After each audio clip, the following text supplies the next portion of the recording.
Hello' students, আজি লৈছোঁ class 6, 7 আৰু 8ৰ বাবে এটা গুৰুত্বপূৰ্ণ ভিডিঅ' নাম্বাৰ কি প্ৰকাৰ আৰু কি আলোচনা কৰিম। ইংৰাজীত নাম্বাৰ, অসমীয়াত বচন বুলি কোৱা হয়। ব্যাকৰণৰ ধাৰণা যাৰ কোনো বিশেষ্য বা সৰ্বনাম এটা একাধিক বোলে তাক প্ৰমাণ কৰা হয়।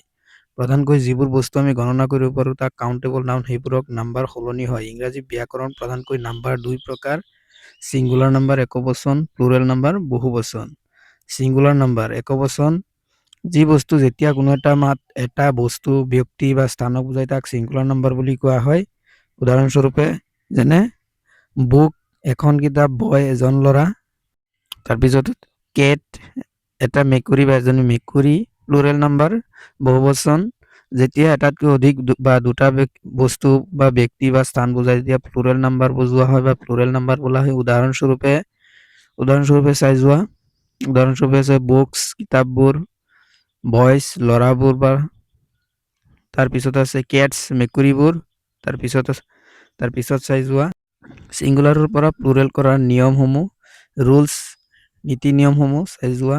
ইংৰাজীত একবচনৰ পৰা বহুবচনলৈ ৰূপান্তৰ কৰিবলৈ বিশেষ নিয়ম মানি চলিব লাগে। তাৰে কিছুমান নিয়ম চাই যোৱা।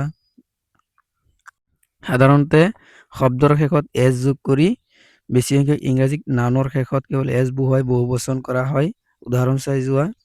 যেনে ছিংগুলাৰ নাম্বাৰ আৰু প্লুৰেল নাম্বাৰ অসমীয়া অৰ্থ: পেইন পেইনছ কলমবোৰ, চেয়াৰ চেয়াৰ্ছ।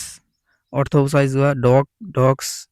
ইয়াত এনেকুৱা বচন পৰিৱৰ্তন কৰে। 2 নম্বৰ নিয়ম: শব্দৰ শেষত CH, SH, S, double S, X, Z থাকিলে যিকোনো শব্দৰ শেষৰ আখৰকেইটা CH, S, double S, X, Z হয় তেন্তে তাৰ শেষত ES যোগ কৰা হয় প্লুৰেল কৰোঁতে। যেনে বাছ বাছেছ, বেঞ্চ বেঞ্চেছ। তাৰপিছতটো আছে চাই যোৱা বক্স বক্সেছ। তাৰপিছত কি আছে চাই যোৱা ব্ৰাছ ব্ৰাছেছ।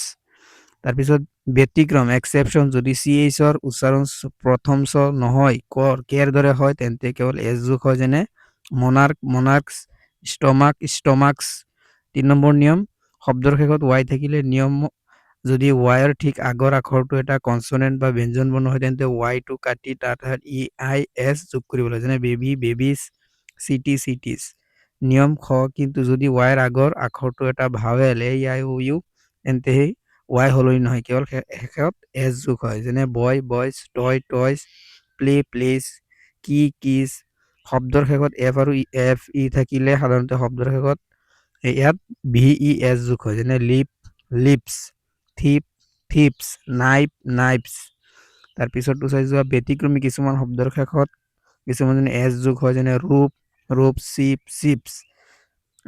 আৰু নিয়ম 5: ইয়াৰ ভিতৰত ভাৱেল সলনি কৰি ইৰেগুলাৰ প্লুৰেল: কিছুমান শব্দৰ শেষত এছ বা ES যোগ নহয় বৰঞ্চ শব্দৰ ভিতৰত ভাৱেল স্বৰবৰ্ণকেইটা সলনি হৈ বহুবচন হয়। যেনে মেন MEN, এ আছে তাৰপিছত MEN, টুট টিট। এনেকুৱা ব্যতিক্ৰমী ফুট ফিট, মাউচ মাইচ,